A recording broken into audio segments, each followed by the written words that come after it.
Yes, good evening, student. Now we are going to learn English.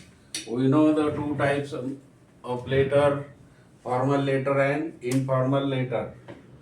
We have studied already, but I think that it is very important letter as far as annual examination is considered. So you write this informal letter to your friend. Uh, Address and all these things that may be given in the question. Okay, so we should write address front side, informal letter address front side.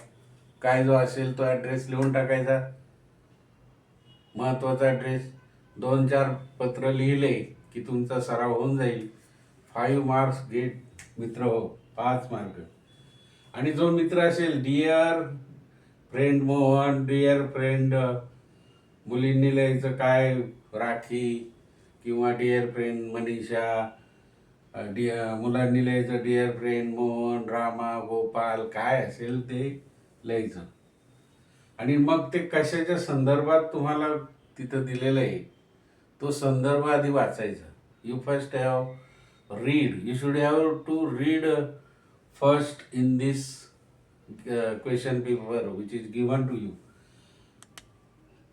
इथे दिलेलं आहे स्वच्छता महाभारत अभियान, गव्हर्नमेंटने दिलेले जाहिरात आहे, add आहे. आणि मग पहिलं वाक्य येईल, I am writing this letter to you. I am writing this letter to you. मी पत्र लिहित आहे कोणाला? तुला. कोण आहे तू? मित्र आहे, बरोबर नाही? I am writing this letter to you on, कशाच्या पर्पजसाठी, उद्देश काय? On purpose you must have read the advertisement. You must have read the advertisement put up by our government. Put up by our government regarding Swachh Bharat Abhiyan. Regarding Swachh Bharat Abhiyan. हे वाक्य बरोबर आलं पाहिजे मित्र. I am writing this letter to you on purpose. You must have read, तू वाचला असेल, the advertisement put up by our government regarding स्वच्छ भारत अभियान. हे स्वच्छ भारत अभियान तिन्ही शब्द दिलेले, हे आपण जमाजमी करायची शब्दांची. पहिलं तर आपल्याला येतेच, मधला पर्पज हेतू, आणि तू वाचलंच असेल, यू मस्ट हॅव रीड, तू वाचलंच असेल. काय वाचलं असेल? द ॲडव्हर्टाइजमेंट कोणी दिली? Put up by our government, नाही का? रिगार्डिंग कशाबद्दल? रिगार्डिंग स्वच्छ भारत अभियान, आहे की नाही? झाले तुमचे 2 मार्क मित्र होतेच. नंतर आपल्या मनाने लिहायचं मग, many people of our area. Many people म्हणजे बहुतेक लोक आपल्या एरियामधले. Many people of our area are suffering from skin disease. Are suffering from skin disease and infectious disease. म्हणजे स्पर्शाने जे होणारे रोग आहे त्वचेचे, ते आपल्या एरियामध्ये जास्त प्रमाणात होऊन राहिलेले आहेत, नाही का? सफरिंग म्हणजे ते काय करतात? फेस करतात, तोंड देतात त्या रोगांना, ते सफर करतात. Many people of our area are suffering. किती सोपं वाक्य बघा. Many people of our area are suffering from skin disease and infectious disease. कशामुळे? Due to their unhygienic habits. Hygienic आणि अनहायजेनिक, आहे की नाही? अनहायजेनिक हॅबिट म्हणजे स्वच्छता वापरायची नाही, हात धुवायचे नाही, पाणी व्यवस्थित प्यायचं नाही, कोणतंही पाणी प्यायचं, म्हणजे घाण पाणी पिलं तर मग असे रोग होणारच. म्हणून due to their unhygienic habit. प्रत्येकाला नसते, पण काही काहींना अनहायजेनिक हॅबिट असते, म्हणून स्वच्छता हे फार महत्वाचं आहे. मग खाली please use following things very important for us as far as our health is consider. तुमच्या मनाचे जे काही वाक्य आहेत ते तुम्ही टाका, फक्त बरोबर टाका. आपण शिकलो इंग्लिश, आता कोणतेही वाक्य हेच टाकले पाहिजे असं काही नाही. तुम्ही कोणताही सब्जेक्ट करता, कर्म, क्रियापद काही करा. ड्यू टू म्हणजे because, due to their unhygienic habits. पहिलं काय सांगितलंय? Always use the dustbin. तुम्ही कचरा कुठेही टाकायला लागले तर मग ते होणारच ना, माशा विचार. डस्टबिन मध्ये कचरा टाका. यूज, ऑलवेज यूज, नेहमी.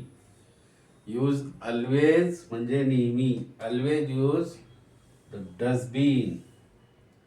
Use toilet and wash your hands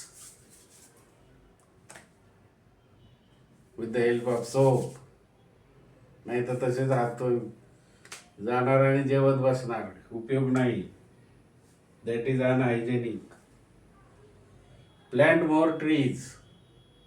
झाडं जास्त प्रमाणात लावा. आपल्या टेरेसवर झाडं ठेवा. काय असेल चांगले चांगले झाडे, भरपूर ट्री. मी घेतलेलं आहे एक 2-4 दिवस ट्री बद्दल, नाही का. ऑक्सिजन देणारी तुळस आहे, बरोबर. नंतर तुमचे फुलं, बहुतेक फुलं, जास्वंदीचे झाडं लावा. नंतर तुमचा बेल असेल, बेल लावा टेरेस, किती काय ऑक्सिजन प्रमाणात. पानवेल लावा. मनी प्लॅन्ट, काय लावायचं, हिरवे झाडं लावा. घरामध्ये भरपूर प्रमाणात ऑक्सिजन मिळेल, बरोबर की नाही. तर याच्यात शेतामध्ये पण झाडं लावा. 100 लावा ना वर्षाला, आपल्यालाच फायदा येतो. झाड काय आपल्याकडनं पैसे घेत नाही. द्या पैसे, एवढा धरा ऑक्सिजन, असं कोणी नाही. आपण फुकट ऑक्सिजन यूज करतो, without any giving any money, not cash, बरोबर की नाही. निसर्ग आपल्याला ऑक्सिजन देतं. आणि म्हणून प्लॅन्ट मोर ट्री आपल्यासाठी. Do not spit in public place. Do not spit in public places. बहुतेक लोक कुठं पण थुंकतात आणि मग ते थुंकायचं नाही. स्वच्छता बाळगायची. पब्लिक प्लेसमध्ये do not spit in public place, आहे की नाही. आणि these are important factors. Raise our awareness. वाढवा चांगलं राहण्याचा अवेअरनेस वाढवा. रेज करा. रेज म्हणजे वाढवा. आणि हे जर वाढवलं तरच आपण चांगल्या प्रकारे राहू, इम्युनिटी मिळेल, कोणत्याही प्रकारचे आजार होणार नाहीत, आणि स्वच्छ. आणि म्हणून आपल्या गव्हर्नमेंटने स्वच्छ भारत अभियान हे शेवटी लिहायचं, आहे की नाही. It is very important for our health. So thankful to the government, असं पण येईल, आहे की नाही. थँकफुल टू गव्हर्नमेंट म्हणजे आपल्यासाठी हेल्थ इज द वेल्थ. मित्र, ते पण लिहिलं तर चालेल. भरपूर तुम्हाला माहिती असलेल्या याच्यात लिहिता येईल. You will get 5 out of 5 मित्र. ओके, सबस्क्राईब करा, लाईक करा आणि शेअर करा मित्र. ओके. आणि हे तुमचं इंग्लिश नोटबुकमध्ये लिहून ठेवा. महत्त्वाचे वाक्य आहेत आणि तुमचे पण वाक्य यूज करा, बरोबर आहे की नाही.